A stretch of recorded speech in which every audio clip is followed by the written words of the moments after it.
आता बातम्या पाहूया विस्ताराने। सुरुवातीलाच बातमी आहे रोहित पवार यांनी घेतलेल्या पत्रकार परिषदेसंदर्भात आणि त्यात उपस्थित केलेल्या काही प्रश्नांसंदर्भात।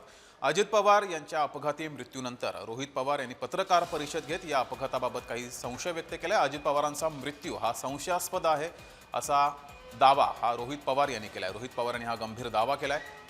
अनेक विषयांवर त्यांनी भाष्य केलेलं आहे। या संदर्भात अनेक प्रश्न रोहित पवार यांनी उपस्थित केले।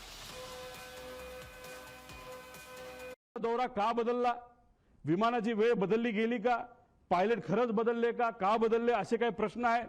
मग त्यानंतर केंद्रीय विमान मंत्रालयाचा अहवाल आला का, एटीसी ट्रान्सक्रिप्ट, आणि या अहवालामध्ये का त्याच्यामध्ये डिस्परन्सी आली, का त्याच्यामध्ये फरक आलेला आहे, मधील वेळेची विसंगती का आली, पायलट रडारचा 1 मिनिट आधीच ते जो ट्रान्सपॉन्डर आहे तो का बंद झाला, का बंद केला गेला, विजिबिलिटी कमी असताना सुद्धा टेक ऑफ का झालं, जर टेक ऑफ पुण्याचं एअरपोर्ट बॅकअप पकडून केलं असेल तर लँड करण्याचा प्रयत्न का तिथं झाला, असा आमचा प्रश्न आहे। रनवे 29 अवेलेबल असताना, सेफ असताना, फ्लॅट असताना, कुठलंच टेन्शन तिथं नसताना, तिथं सूर्याचा पण त्रास नसताना सारखं सारखं मला रनवे 11च पाहिजे असं का त्या ठिकाणी सांगण्यात आलं।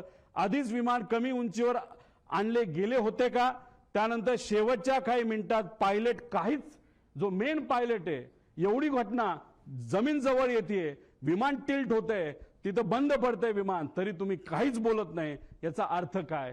तर याचा अर्थ जर काढायला गेलं तर मी सामान्य परिवारातला एक व्यक्ती म्हणून, नाही तर सामान्य व्यक्ती ज्याचं टेक्निकल बॅकग्राऊंड कुठलंच नाही, मला असं वाटतं की हा अपघात नाही, हा 100% त्याच्यामध्ये घात असू शकतो। आणि हीच माहिती आम्हाला सगळ्या इन्व्हेस्टिगेशन एजन्सीज कडनं पाहिजे। पण मग इन्व्हेस्टिगेशन एजन्सी, सरकारी एजन्सी हे योग्य पद्धतीने काम करू शकतं का? करू शकतं, पण लोकांच्या मनामध्ये शंका आहे